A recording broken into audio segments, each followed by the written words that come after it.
முதலமைச்சர் ஸ்டாலினுடன் காங்கிரஸ் பொதுச் செயலாளர் கே.சி. வேணுகோபால் சந்திப்பு நிறைவு பெற்றிருப்பதாக முக்கிய செய்தியை நாம் பார்த்து வருகிறோம். சுமார் 45 நிமிடங்கள் இந்த சந்திப்பு நடைபெற்றது. விவரங்களோடு இணைகிறார் செய்தியாளர் ரமேஷ். வணக்கம் ரமேஷ்.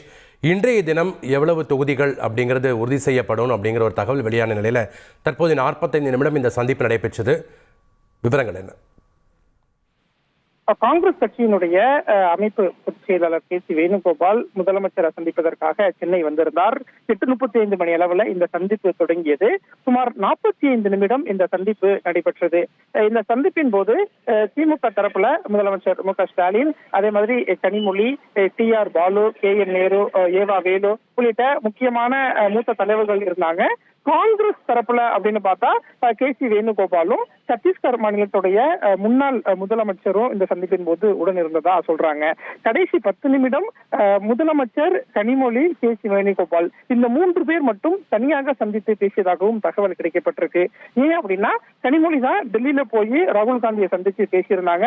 அப்போ திமுகவினுடைய திட்டம் என்ன அப்படிங்கறதெல்லாம் டெல்லியில ராகுல் காந்தி கனிமொழி சொல்லியிருந்தாங்க. இன்றைக்கும் அந்த சந்திப்பு 3 பேர் மட்டும் பேசிய தகவலும் கிடைக்கப்பட்டிருக்கிறது. ஆனா ஒட்டுமொத்தத்துல இன்றைய சந்திப்பு அப்படிங்கிறது திமுக கூட்டணியில காங்கிரஸ் நீடிக்கிறது அப்படிங்கிறத உறுதிப்படுத்தக்கூடிய வகையில இந்த சந்திப்பு இருந்தது அப்படின்னு சொல்லியிருக்குது. அதே மாதிரி நமக்கு கிடைக்கப்பட்டிருக்கக்கூடிய தகவல், காங்கிரஸ் கட்சிக்கு மீண்டும் 25 தொகுதிகள் ஒதுக்கப்படலாம், ராஜ்யசபா சீட் ஒன்னும் ஒதுக்கப்படலாம் அப்படின்னு சொல்றாங்க.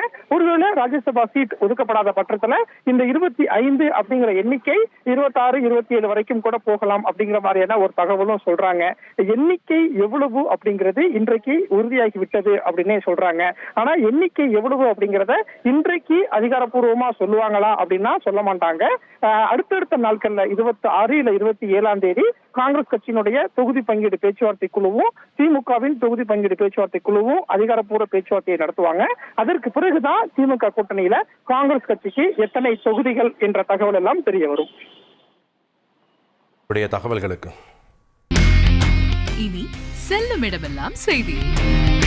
தந்தி டிவியின் வாட்ஸ்அப் சேனலை ஃபாலோ பண்ணினா செல்ல இருக்கும் இடமெல்லாம் செய்தி.